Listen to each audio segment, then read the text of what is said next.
Hi friend, my name is Aman Kumar Mishra और आज के इस वीडियो में हम बात करने वाले हैं संविधान के एक महत्वपूर्ण अनुच्छेद है 368। इसी के बारे में जो हमारे संविधान का बुक है उसमें संशोधन करने की प्रक्रिया का उल्लेख है। ये जो 368 है वो संविधान को चेंज करने की शक्ति रखता है। अगर उसमें कुछ हमें जोड़ना है तो भी हम 368 के थ्रू ही करते हैं। अगर उससे हमें कुछ हटाना है तो भी हम इसके थ्रू ही करते हैं। और मान लो कि जो पहले से है हम उसमें कुछ एडिट करना चाहते हैं, ठीक है, तो हम इसके थ्रू ही करते हैं। तो एक तरह से बोल सकते हैं कि जो आर्टिकल 368 है एक अपने आप में एक इम्पोर्टेंट आर्टिकल बन जाता है।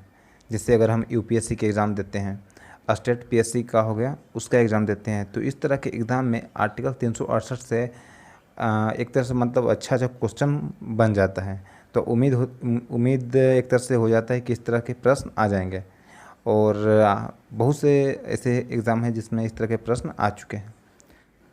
वैसे तो नॉर्मली जो एग्ज़ाम है एसएससी, ग्रुप डी या फिर इस तरह के जो एग्ज़ाम है उसमें सीधे डायरेक्ट प्रश्न आ जाता है, ठीक है। उसमें सीधा आ जाएगा कि भारतीय संविधान में संशोधन की प्रक्रिया का उल्लेख कहाँ है।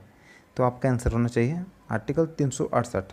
और अगर ये पूछ दे कि जो संशोधन करने की प्रक्रिया है वो किस देश से ली गई है, ठीक है, तो आपका आंसर होना चाहिए दक्षिण अफ्रीका, ठीक है, साउथ अफ्रीका होना चाहिए आपका आंसर, ठीक है। वो कहाँ पे उल्लेखित है तो आपका उत्तर होना चाहिए भाग 20 में, ठीक है, भाग 20 में ही 368 का जिक्र है, ठीक है। अब हम आज हम जो आर्टिकल 368 है इसी के अकॉर्डिंग बहुत सी चीज़ें क्लियर करेंगे। जैसे आप सुनने होंगे जब हमने राष्ट्रपति के बारे में बात की थी, उच्चतम न्यायालय के बारे में बात की थी, तो उसमें हमने बताया था कि जो उच्चतम न्यायालय है, जो उनके माननीय न्यायाधीश हैं, उनको हटाने के लिए जो सदन है उसमें 2/3 बहुमत की आवश्यकता होती है। मतलब सदन में उपस्थित व मतदान करने वाले की जो संख्या है उसमें 2/3 बहुमत की आवश्यकता होती है, ठीक है। तो हम आज इसी के बारे में जानेंगे कि 2/3 बहुमत होता क्या है। और इससे एक अलग प्रकार के एक और बताएंगे कि 2/3 बहुमत तो आवश्यकता होती ही है, और कुछ कुछ संशोधन करने के जो है उसमें हमें आधे राज्यों की सहमति की भी आवश्यकता होती है। यानी सदन की कुल सदस्य संख्या के बहुमत तथा उपस्थित व मतदान करने वाले के 2/3 बहुमत, ये तो ज़रूरी है ही, प्लस आधे राज्यों की सहमति की आवश्यकता होती है। यानी वर्तमान में भारत में 28 राज्य हैं, ठीक है। तो 28 राज्य में अगर हमें 14 राज्य उस सहमति से, जो विधेयक उस सहमति पर मतलब उसके विधानमंडल से अगर अनुमति मिल जाती है तभी वो विधेयक पास माना जाएगा, ठीक है। अब हम जानते हैं बहुमत क्या होता है, विशेष बहुमत क्या होता है, अति विशेष बहुमत क्या होता है, ठीक है। इसके थ्रू ही आपको ये भी क्लियर हो जाएगा कि जो राष्ट्रपति हैं और जो उच्चतम न्यायालय के न्यायाधीश हैं उनको हटाने की जो प्रक्रिया है उसमें 2/3 बहुमत की आवश्यकता होती है। तो 2/3 बहुमत कैसे कितना होता है और कैसे निकालते हैं, ठीक है। तो आज इस वीडियो को आप अच्छे से देखो, एंड तक देखो, बहुत सी चीज़ें हैं जो क्लियर हो जाएगा, ठीक है। देखो आर्टिकल 368 है। आर्टिकल 368 के अकॉर्डिंग मान लो कि हमें नए राज्य बनाना है। जो भारत में 2014 में शायद 2014 ही शायद अगर तेलंगाना बना था तो उसमें नए राज्य बना था, जो भारत में एक नए राज्य का निर्माण हुआ था। तो हमारा भारतीय संविधान के आर्टिकल 368 के थ्रू ही हुआ था, लेकिन उसमें विशेष बहुमत नहीं, इस साधारण बहुमत नहीं हो गया था।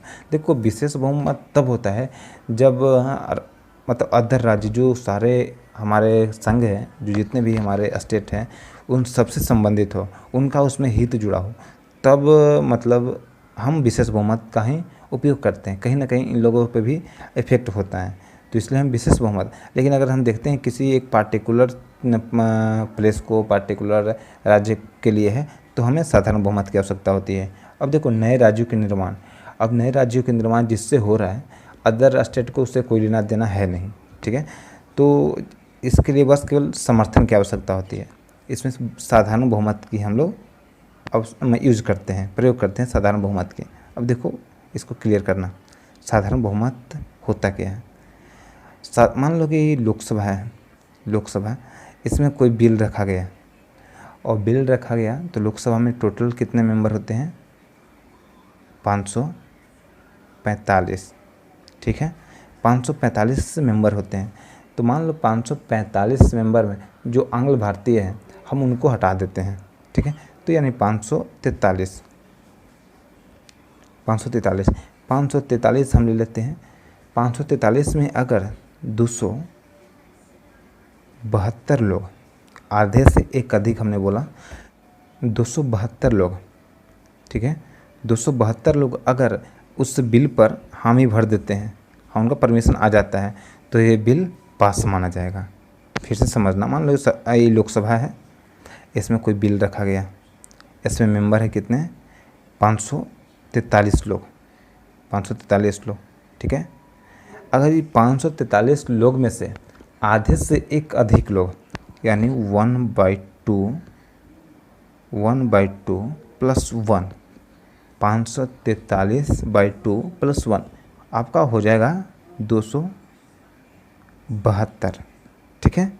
272 लोगों की आवश्यकता होती है। अगर 272 लोग आपको बोल देते हैं कि नहीं ये विधेयक, मतलब हामी भर देते हैं, उनका वोट पड़ जाता है, तो वो विधेयक पास माना जाएगा। साधारण बहुमत यही होता है, ठीक है। अब हम बात कर लेते हैं विशेष बहुमत। अब विशेष बहुमत हम संशोधन करने में कहाँ पे यूज करते हैं, किस किस मामले में हमें विशेष बहुमत की आवश्यकता होती है, हम उस चीज़ को देख लेते हैं। देखो, मान लो कि मूल अधिकार है, जो हमारे 6 मूल्य अधिकार है, संपत्ति के अधिकार के तो हटा दिया गया, जो हमारे मूल्य अधिकार है, अगर उसमें किसी प्रकार की चेंजेस करनी है, कोई चीज़ ऐड करना है या कोई चीज़ उससे हटाना है या फिर उसी में कुछ संशोधन करनी है, तो हमें विशेष बहुमत की आवश्यकता पड़ती है, ठीक है। हमने बताया भी कि अगर विशेष बहुमत लोगों के हित से जुड़े होते हैं, ठीक है, मतलब कहीं ना कहीं लोगों पर प्रभावित करते हैं, तो इसलिए ये विशेष बहुमत की आवश्यकता होती है।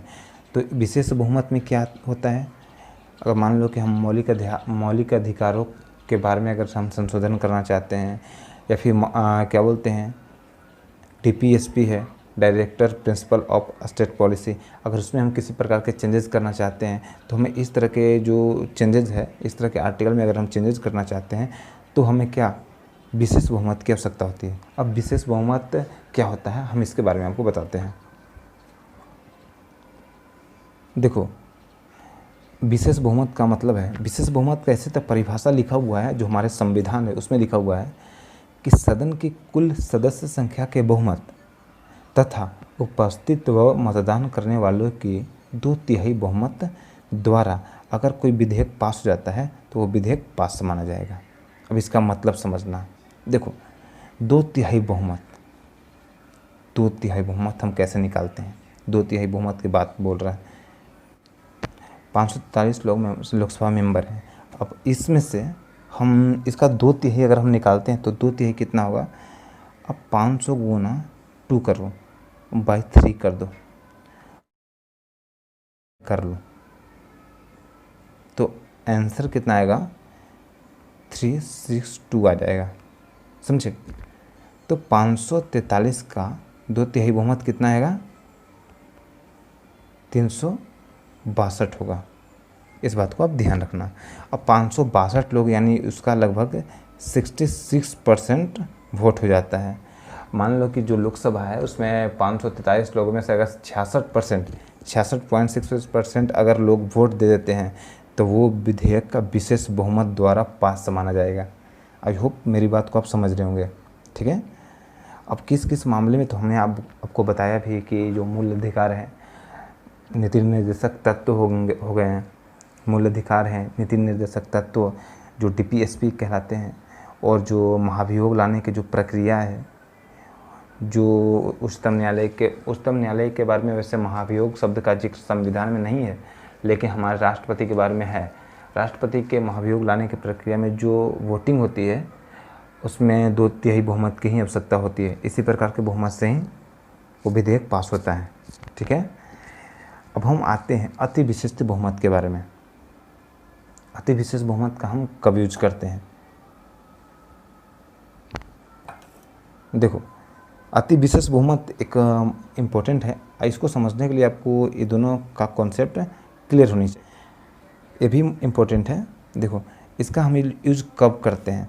मान लो कि आर्टिकल 54 में, आर्टिकल 55 में, आर्टिकल 73 में, आर्टिकल 162 में, आर्टिकल 241 में, भाग 5 में जो अध्याय 4 है, 6 है, 7वीं अनुसूची है, संसद में राज्यों के प्रतिनिधित्व में अगर कोई हम फेरबदल करना चाहते हैं, उसमें कुछ अलग से संशोधन करना चाहते हैं, तो उससे संबंधित जो जितने भी सारे चीज़ हैं, तो इन सब के लिए हमें अति विशेष बहुमत की आवश्यकता होती है।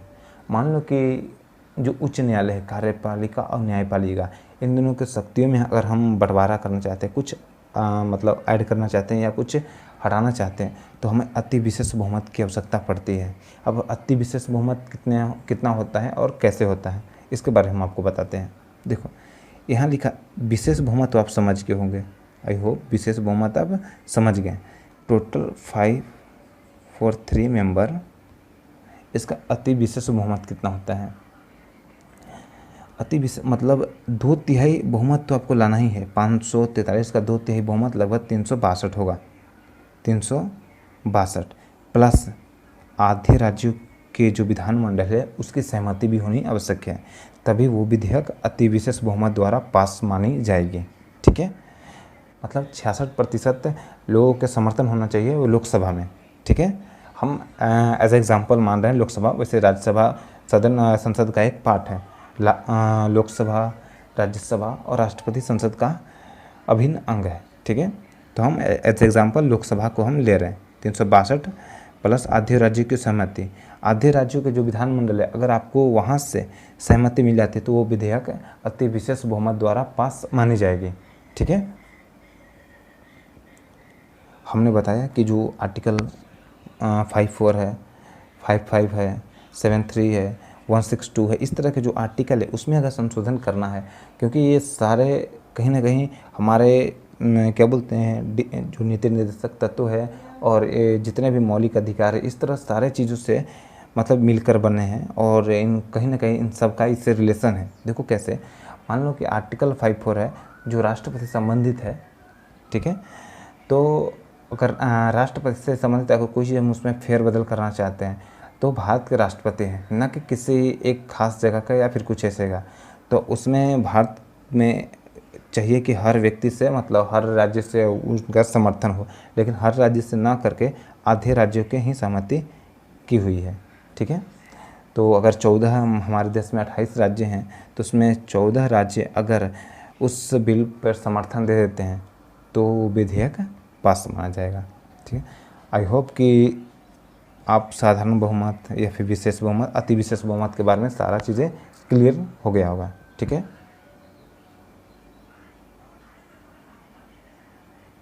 तो आज हमने सीखा कि साधारण बहुमत किसे कहते हैं, विशेष बहुमत संशोधन किसे कहते हैं, अति विशेष बहुमत संशोधन किसे कहते हैं। ठीक है, और आज हमने आर्टिकल 368 के बारे में भी जाना। ठीक है, आर्टिकल 368 बहुत महत्वपूर्ण है। बहुत से एग्ज़ाम में इस तरह के प्रश्न आ जाते हैं। अगर आप ज़्यादा बड़ी एग्ज़ाम की तैयारी कर रहे हो, जैसे जो यूपीपीएससी, जो स्टेट पीएससी हो, पब्लिक सर्विस कमीशन, या फिर आईएएस यूपीएससी का हो गया, इस तरह के अगर आप एग्ज़ाम करना चाहते, एग्ज़ाम तैयारी कर रहे हो, इस तरह की अगर आप एग्ज़ाम तैयारी कर रहे हो तो आपको ज़रूरी है कि सारा कॉन्सेप्ट क्लियर हो।